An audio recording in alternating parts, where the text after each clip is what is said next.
আমি Laneige power private limited আৰু page ডিজিটেকৰ আণ্ডাৰত BSNL 4G চেচুৰেশ্যন প্ৰজেক্টত কাম কৰিছোঁ যোৱা 2 বছৰৰ পৰা।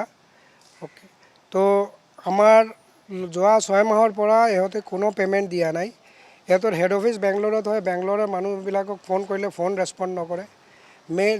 যদিও মোক এটা মেইল এছুৰেঞ্চ দিছিলে ইহঁতে ভাইচ প্ৰেছিডেণ্টৰ পৰা যে পে'মেণ্ট কৰিম বুলি মাৰ্চৰ 25 তাৰিখ, 2 সপ্তাহ 3 সপ্তাহৰ ভিতৰত এতিয়ালৈকে ইহঁতে টাইমলাইন মেইনটেইন কৰি নিয়ে। প্ৰতিবাৰত আমি যেতিয়া পে'মেণ্টৰ কাৰণে ফ'ল' আপ কৰোঁ, ইহঁতে এটা ডেট দিয়ে, সেই ডেটটোত মেইনটেইন নকৰে।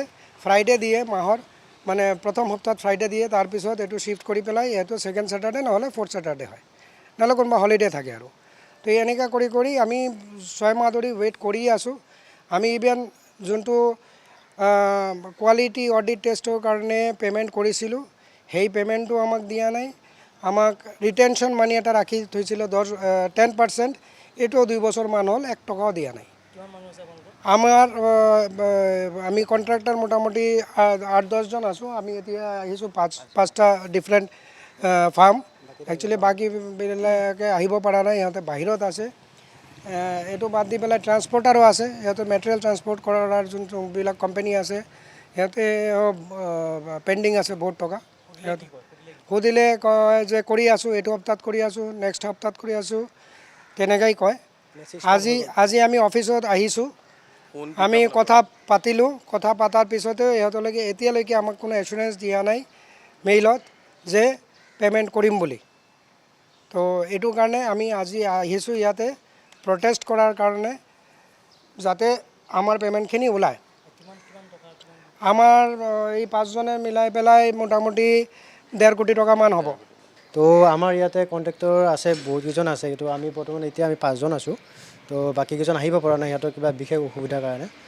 তো এতিয়া চাওক, আমি 3 বছৰ কাম কৰিছিলোঁ। তো ফাৰ্ষ্টত সিহঁতে ভালেই কৰিলে, তাৰপিছত এতিয়া লাষ্টত যেতিয়া আমি লোন বা বেছি কাম দিব দিলে, আমি বেছিকৈ কাম যেতিয়া কৰিব ইচ্ছা কৰিলোঁ, সিহঁতে বহুত প্ৰেছাৰ কৰিলে যে আমাক লাগিব, এইটো মাহত ইমান টাৰ্গেট আছে, কিবা আছে। তো আমি সেই হিচাপত এতিয়া আমাৰতো ইমান সক্ষম নাই আমি যে আমি তাৰপিছত বেংকৰ লোন চোন ল'লোঁ, ঠিক আছে। তো এতিয়া আমি সেই ধাৰবিলাক মাৰিব পৰা নাই, আৰু অলৰেডি সিহঁতৰ যিবিলাক ইনভইচ আছে, ইনভইচবিলাক আমি GST পে'ত অলৰেডি কৰিব লাগে, নহ'লে সিহঁতে আমাক বিল পে'মেণ্ট নকৰে। তো এতিয়া GSTবিলাক আমি দিছোঁ, সেইবিলাক আমাৰ নিজৰ পকেটৰ পৰা গৈছে। তো সেইবিলাক আমি আৰু ইয়াতে 10% মানে নিদিয়ে, তো 10%বিলাকো ফাঁচি আছে।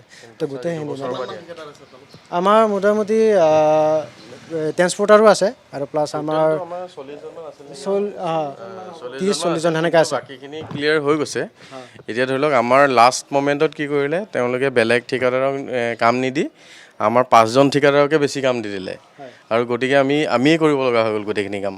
কিন্তু আমিতো ভাবিছিলোঁ কাম কৰি আছোঁ যেতিয়া, এই কাৰ্বি আংলং, ডিমা হাছাও, মেঘালয়, আপোনাৰ আপাৰ আছাম, এইখিনি গোটেইখিনি জেগাতে চব। মোৰতো আপোনাৰ অনলি যদি মোৰ ক'বলৈ যাওঁ, এটা জেগাত আপোনাৰ পেজ ডিজিটেকৰ পৰা 36 লাখ, এইটো এখন ইনভইচ অলৰেডি হোৱা নাই, কিন্তু কাম কমপ্লিট হৈ গ'ল। 24 লাখ অলৰেডি ইনভইচ ৰেইজ কৰা আছে, আৰু বাকী 24 লাখ আপোনাৰ লাইনেজৰ আছে। তাৰমানে মোৰ 48 lakh already invoice submitted, 6 month হৈ গ'ল, মানে নৱেম্বৰৰ পৰা পে'মেণ্ট পোৱা নাই। তেওঁলোকৰ এগ্ৰিমেণ্ট আছিল, আগত পে'মেণ্ট দিছিল, কিন্তু কমপ্লিট নকৰে। সেইটো মানে তেওঁলোকৰ সেইটো এটা ইছ্যুৱে, আমাক পইচাটো আমাক ফচাই গৈ থাকে। মানে আমি মানে এনেকুৱা এটা বিপাঙত পেলাই দিয়ে, মানে লাষ্ট মমেণ্টত পইচাটো মাৰি যোৱা ধান্দাও আছে নেকি, মেবি এনেকুৱা নিচিনাও আছে, মানে ধৰি লওক সেইখিনি। আৰু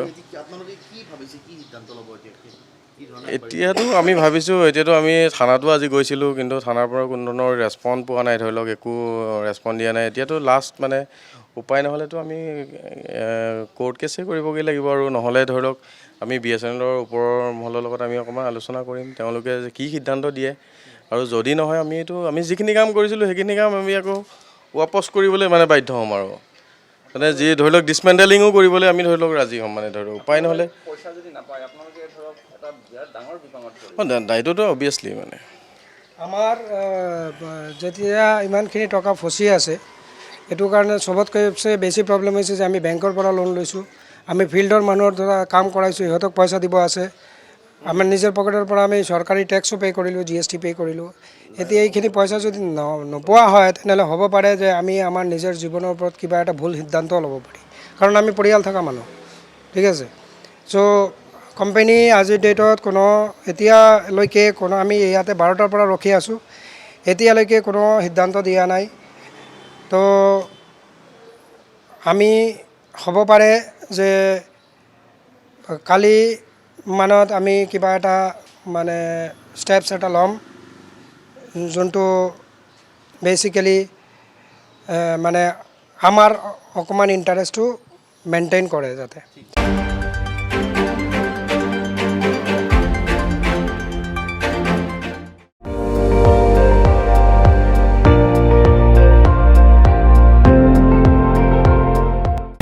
আপুনি চাই আছে ND24, সৰ্বশ্ৰেষ্ঠ নহয় সৰ্বোত্তমৰ দৌৰত।